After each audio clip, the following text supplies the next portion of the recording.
Hello there, people. I'm the Godless Engineer, and today on Did Jesus Exist, I respond to a fairly popular YouTuber, one that I've encountered before and that I highly respect. So I really hope this doesn't blow back in my face. I don't know if Jesus existed or not. He never wrote anything, he was probably illiterate if he did exist, and we have no accounts of his existence that were written during his lifetime. There has been some debate around the question of whether Jesus was a real guy who was later portrayed as a god, or if he was made up out of whole cloth. I think Jesus did exist simply because the kinds of things that people have said about him seem to me to be more consistent with the idea that he was a real guy whose significance was exaggerated. Christopher Hitchens. Engineer, a conscious pioneer, a logic general, a reason brigadier. More bullshit from the pulpit. Meet me in the comment section and you get schooled, bitch. The Godless Engineer. This particular video is a response to the Messianic Maniac. If you don't know about the Messianic Maniac, I actually have an interview that where I sent him a few questions and he answered them in his own way. But that's going to be linked either up here somewhere or down below. I highly suggest you go and check that out. But recently he posted a video talking about whether or not Jesus existed. That will also be linked below as well as on the screen here. And he has a lot of good information on it. I really like his opinions. I do have a couple contentions though with a few of his opinions, and I would like to offer this video response, Messianic Maniac, in hopes to open up dialogue about this topic, because I do feel that this is an important topic, obviously, because I have this series on my channel. Okay, so first, TMM presents this particular reason for believing in a historical Jesus. Christopher Hitchens, in his book God is Not Great, outlines the first of two reasons that make me lean more toward the idea that Jesus existed. The Bible talks about a census that was taken by Governor Quirinius that required everyone to return to the hometown of their ancestors to be counted. There is no record of any such census, and it seems odd that a census would have such an economically disruptive requirement. Also, part of the point of a census is to take stock of people's property, and people couldn't reasonably be expected to pack up all their property and schlep it all the way across Judea. It is most likely the case that there was never any such census. But why make up such a thing? Hitchens says, the jumbled Old Testament prophecies indicate that the Messiah will be born in the city of David, which seems indeed to have been Bethlehem. However, Jesus' parents were apparently from Nazareth, and if they had a child, he was most probably delivered in that town. Thus, a huge amount of fabrication concerning Augustus, Herod, and Quirinius is involved in confecting the census tale and moving the nativity scene to Bethlehem, where, by the way, no stable is ever mentioned. But why do this at all, since a much easier fabrication would have had him born in Bethlehem in the first place, without the needless to do? The very attempts to bend and stretch the story may be inverse proof that someone of later significance was indeed born, so that in retrospect and to fulfill the prophecies, the evidence had to be massaged to some extent. If Jesus had been completely made up, you'd think they would have called him Jesus of Bethlehem rather than Jesus of Nazareth. But of course it's possible that somebody made up Jesus completely and simply didn't know that he had to be born in Bethlehem to fulfill prophecy. And maybe this person had already been telling people about Jesus of Nazareth, so it was too late to contradict that, and he simply added in the bit about the census after the fact. That's possible, but I don't think it's the simplest explanation. I think the simplest explanation is that Jesus was a real guy whose significance was exaggerated. Now, I do see, TMM, how that particular argument is very appealing. It's easily digestible, but one thing that I feel like you're leaving out here, or maybe you just don't understand, is that the entire stories of Jesus Christ are parables. I mean, noticeably parables. When you take a very literary look at them and you compare them to the stories in the Old Testament, you will find that they are indeed parables that mirror and often are reversals of stuff in the Old Testament.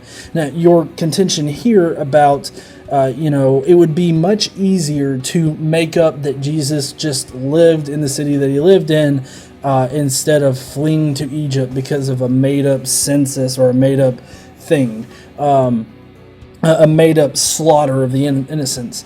Those are good points, and like I said, it's easily digestible. I mean, and you know, it does make some kind of sense, but you're leaving out, or maybe you just don't know that this is a mirror of how Jesus Christ in this particular instance is a mirror of the Moses story. There's a lot more behind this, and I don't want to really get into it right now because I had planned on covering this around the time of Christmas, just as kind of like a little play on the current time or whatever.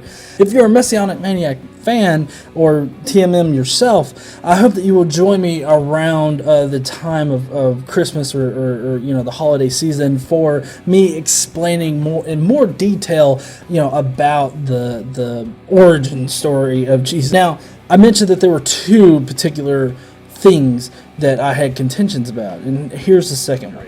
The other reason I believe Jesus existed is because Paul of Tarsus gets into arguments with Jesus' pre-crucifixion followers, particularly James, over who Jesus was and what he preached. As Reza Aslan says in his book Zealot, James may not have been able to read any of Paul's letters, but he was obviously familiar with Paul's teachings about Jesus. The last years of his life were spent dispatching his own missionaries to Paul's congregations in order to correct what he viewed as Paul's mistakes. If Paul had completely fabricated the story of Jesus, why would there be people who claim to know Jesus before the crucifixion arguing with Paul about what he was really like and what he preached? If you completely made up stories about a person who never existed, it would be very odd for someone to show up and say, "Hey, I know that guy you're talking about, and what you're saying is totally wrong." I think that would be far more likely to happen if you made up shit about a guy who actually existed. But I know that this also doesn't prove that Jesus existed. Maybe someone made up the story of Jesus, then Paul took it and added in some bits, and the disagreement was about how to tell the story correctly. That's possible, but I don't think it's the simplest explanation. I think the simplest explanation is that Jesus was a real guy whose significance was exaggerated. Okay, so this particular contention that I have with it is based in the fact that Mark was the first gospel that was written, you know, before the other ones.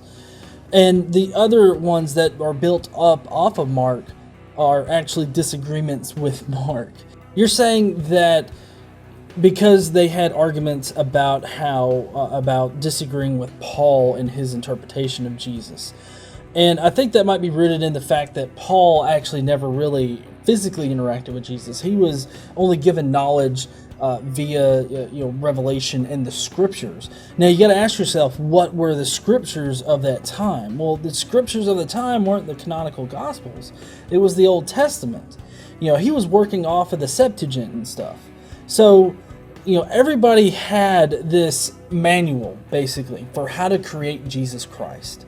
I mean, everything in the Old Testament is a foreshadow to Jesus. The story of how Jesus left out of Jerusalem and whatnot and then came back years later is a perfect reversal of the Moses story. Many of the miracles of Jesus were taken from the Old Testament and reworked with Jesus in mind. So, I mean, the Old Testament is just simply put a recipe book for creating a Jesus. Now, as you know, with most recipes, a lot of people have different takes on how to employ those recipes.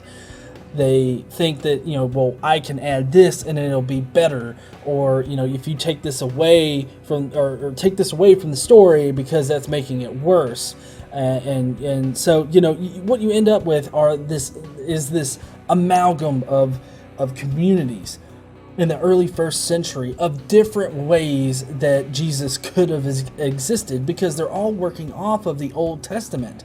They're all interpreting it in different ways. That's why each gospel has a different nativity story or no nativity story at all. I'm not saying that you're wrong because I feel this is fallacious thinking because you're not weighing the options out. I'm saying that because James disagreed with Paul, and people were going around and trying to correct other ministries about it, I don't think that has any more probability than Jesus being completely made up.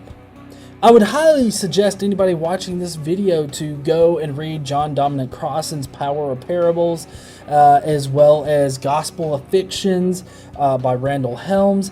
And there's just a number of different authors out there that actually attack the validity of the Gospels, and how there's a great number of communities in the early first century that disagree with each other, and it was only because the main Orthodox Church became the mainstream Christianity and wiped out all the other versions of it. That's the reason why it is seen as the correct type of Christianity. I just don't think that has any more bearing on the historicity of Jesus than him being made up. I feel that it's too vague and too and just not more probable than Jesus being completely made up.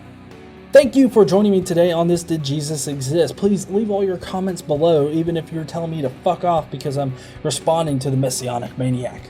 And if you are the Messianic Maniac yourself, I would love for you to leave me a comment or make a response video, concerning my contentions about your reasons. So please do leave all your comments below. If this is your first time here, hit that subscribe button.